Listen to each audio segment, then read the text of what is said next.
Hello friends, welcome back. So let's see how this use trailing slashes has been set. In the init method, the use trailing slashes property checks whether the permalink structure includes a trailing slash. If it doesn't, the method returns false, otherwise it returns true. This result is then used to initialize the property. This property determines whether a trailing slash should be added when calling the getPermalink or getTurnLink function. The decision is made based on this function. Additionally, there is another property we want to set, referred to as front or $front. When using the front option in the permalink structure, it refers to the static keyword that appears before the first percentage placeholder in the URL. This becomes the front for all permalink structures if front is set to true. We've seen examples of this in the register post type and register taxonomy functions. Similarly, the front will be initialized. There are multiple functions to consider, so let's go through the outline. For instance, there is the flash rewrite rule implemented in the public function flash rules.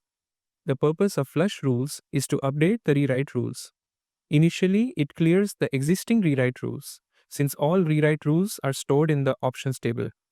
Then it calls the rewrite rules function to generate new rewrite rules and save them to the database. This flush operation should occur only after the WP loaded action. The WP loaded action executes once WordPress has been fully loaded, including the execution of the init action and processing the request. By this point, WordPress core, third-party plugins, and other components are fully initialized. Generally, when adding custom rewrite rules, it's done during the init action. However, since init occurs before WP loaded, any rewrite rules added during init should only be flushed or finalized after WP loaded. At this stage, everything in WordPress is fully initialized, making it safe to flush or generate rewrite rules. As a developer, it's important to remember that if you need to add or modify custom rewrite rules, it must be done before WP loaded. During the WP loaded action, the rewrite rules option is cleared to ensure that when the rewrite rules function is called, it can generate new rules if the options are empty. Within the flash rules function, the refresh rewrite rules function is invoked. If the WP loaded action hasn't been executed yet, saving to the database is postponed. This function updates the rewrite rules option with the new rules and saves them to the database after ensuring all prerequisites are met, such as verifying whether the permalink structure is set. If you navigate to the rewrite rules, it will first check whether the permalink structure is set. If the structure is set to plain, the permalink structure remains empty. In this case, no rewrite rules will be generated since custom URL structures are not being used and only the plain query format is applied. However, if a permalink structure is defined, the system will generate all the rewrite rules for various structures such as comments, posts, and more. Additionally, filters are provided to customize these rules. For post rewrite rules, the generate rewrite rules function is used. This function takes the permalink structure as input and applies the post rewrite rules filter to generate the corresponding rules for posts. For date rewrites, the system uses the getDatePermaStruct function to fetch the permalink structure for dates. Based on this structure, the rewrite rules are executed, incorporating the front property. For example, the front might represent a prefix like article. Similarly, for the root structure, comments, and search structures, the system retrieves and generates the appropriate permalink rules. In the case of search, the getSearchPermaStruct function is used. The search base, which can be modified programmatically, determines the structure. For instance, a root like search base /search/%search replaces %search% with the actual search keyword entered by the user. Using the generate rewrite rules function, permalink structures are generated with the help of various filters. For author rewrites, the getAuthorPermaStruct function is utilized. Based on the front property and specific configurations, structures like article/authors/author name are created, where author name represents the author's nice name. This structure can also be programmatically modified, and corresponding rewrite rules are generated accordingly. Let's go over some of the rewrite rules. For instance, assume the author defines rewrite rules and provides a filter for these rules. Using this filter, you can modify the rewrite rules as needed. Here's an example. I've created a class file for demonstration purposes, and I'll add a filter within it. In the function, I will define and print the rewrite rules. This filter will only be executed if no rewrite rules are found in the options table.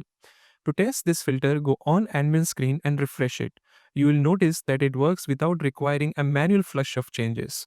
However, to update the database, you may need to flush the rewrite rules programmatically or by saving changes in the permalink settings.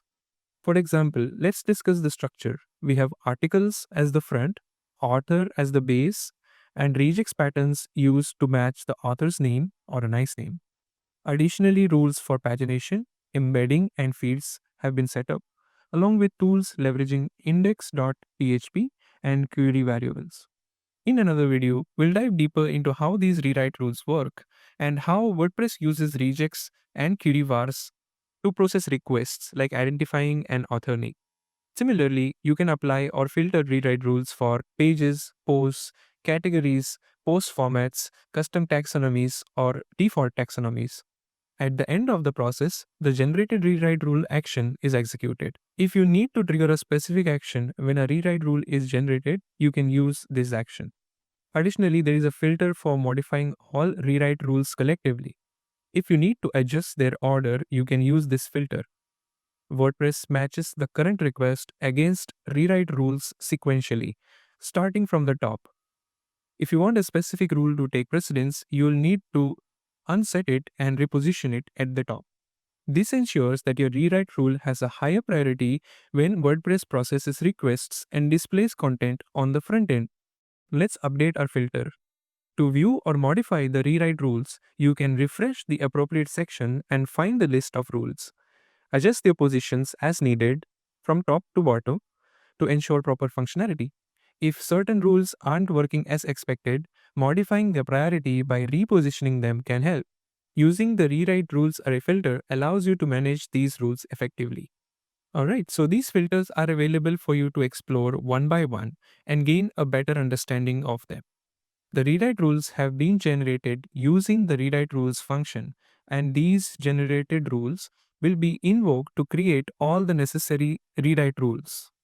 Let's go through the outline once more to see the functions. Let's see the set category base function. We've modified the base, right? So the base is fetched from the options table and updated if there's a difference. If you want to change the category base or tag base programmatically, you can use the set category base and set tag base functions to make those updates. Additionally, you can set the permalink structure programmatically. While users can update the permalink settings manually, developers can modify them programmatically using the set permalink structure function. This will update the structure and reflect the changes in the permalink settings. This action gets executed, and by going through the relevant code-based classes, you can understand the various properties, functions, methods, and how they work behind the scenes. You'll also learn which actions and filters are being executed. Understanding these filters and actions can help address complex development scenarios. For instance, if you need to modify the URL structure or migrate from one WordPress site to another while retaining the old site's URL structure, you can use the WP Rewrite class and the Rewrite API. This allows you to recreate the old URL structure without adding the regex, making it possible to maintain consistency with the previous site. However, developers need to be familiar with the Rewrite API and how it functions to implement this effectively. That's a brief overview of the WP Rewrite API. There are functions like add rewrite tag and add rewrite rule, which we'll cover in another video. For now, this overview should help you get started with the WP Rewrite class. Reviewing its classes and properties will give you deeper insights into how it works and assist you in your development efforts. Thanks for watching and see you in the next one. Jai WordPress.